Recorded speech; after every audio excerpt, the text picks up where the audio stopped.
Hello and welcome back to Cryptocurrency Trading Masterclass by Wealthy Education.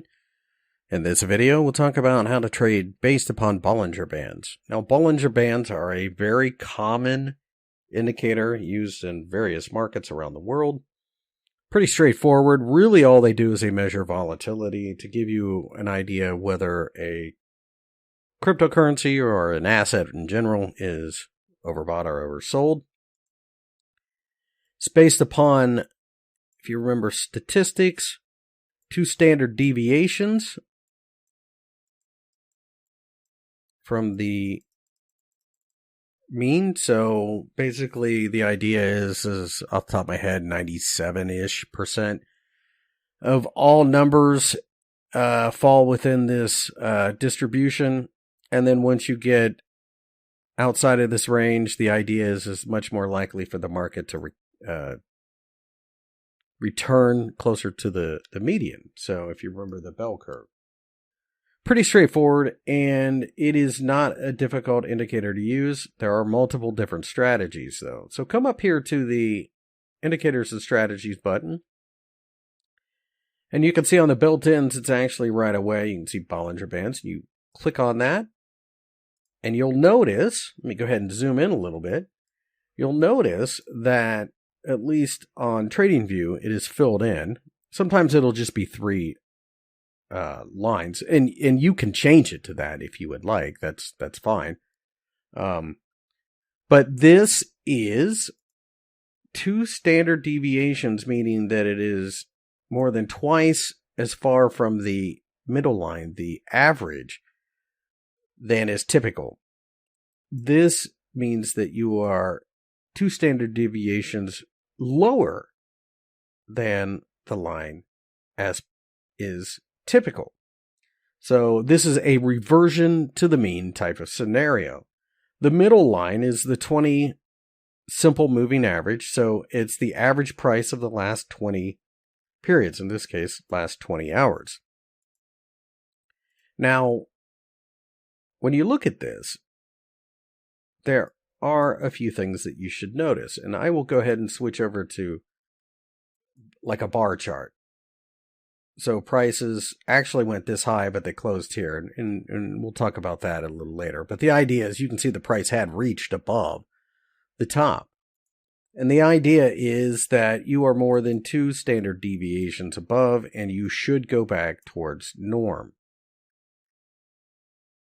The same thing can be said here. You are 2 standard deviations below, and you should go back towards the norm.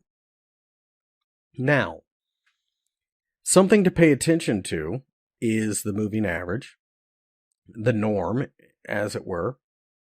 When it's going basically sideways, that means you don't really have a trend.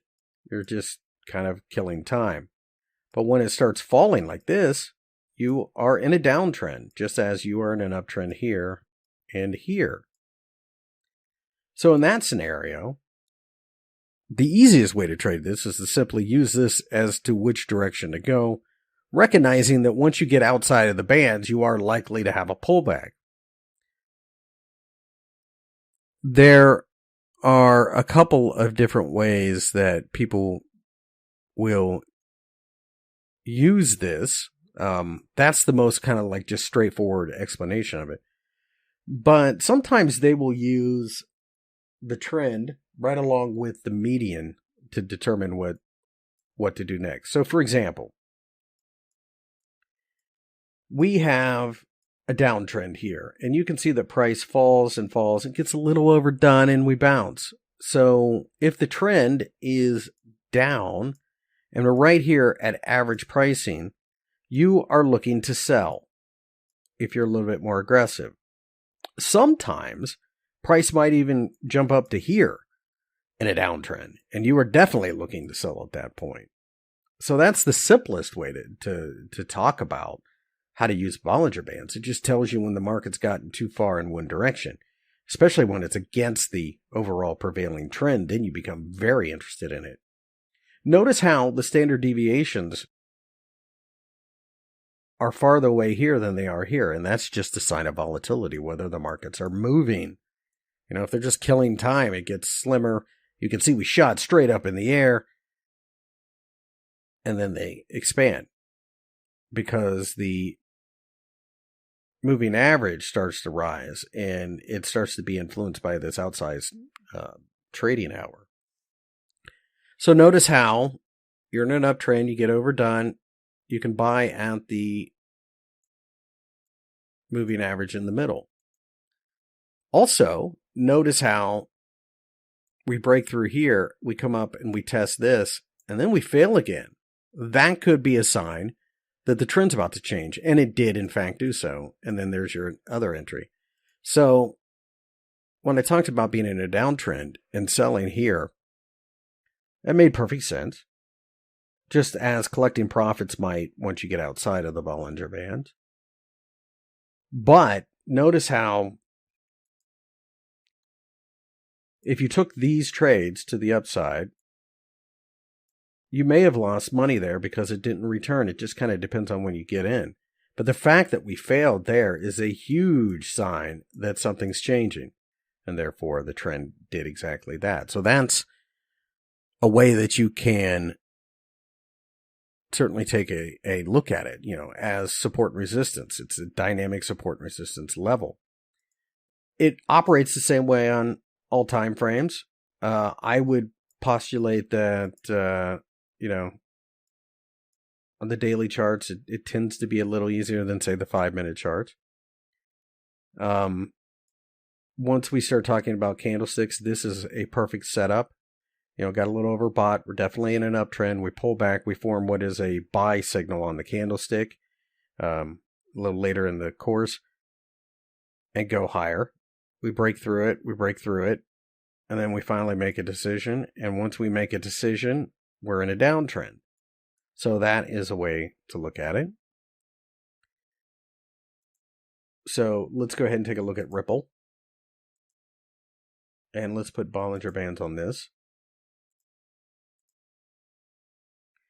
See how wild it can get? That's because the market is wild. And now we have calmed back down.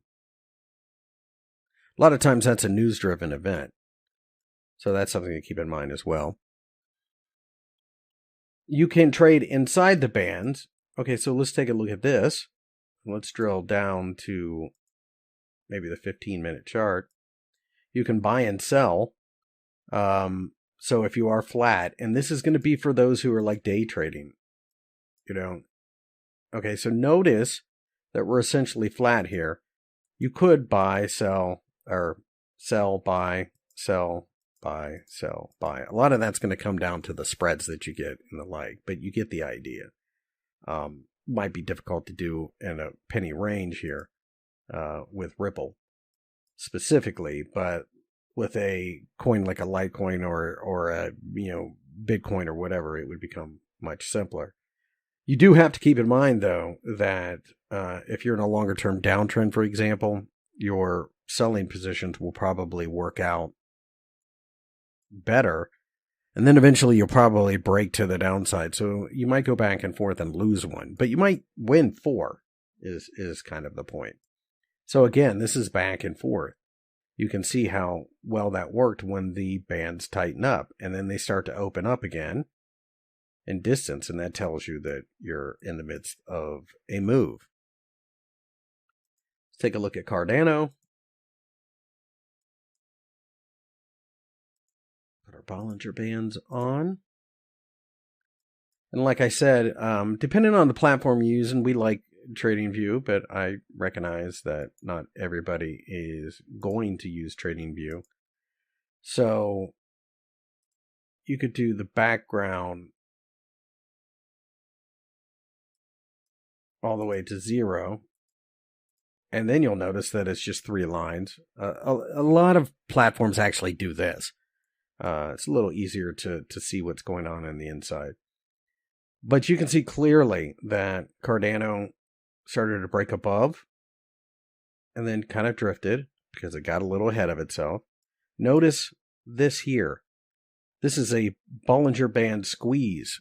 And Bollinger Band squeezes a lot of times will precede some type of bigger move. I mean, a market will only sit still for so long, and we actually talk about this later in the course. But, the skinny of it is it starts to lose volatility, and then once it gets moving, you've changed directions. You have formed a trend. Multiple times you could have bought this right along the average price, all the way up until here, where you finally probably got stopped out. For what it's worth, when you see this, and this hasn't completely closed yet. This is an hourly chart, and as I record this, it's got about 15 minutes left. But if it starts to roll over here, that might be the beginning of a short-term downtrend. So that's something worth paying attention to as well.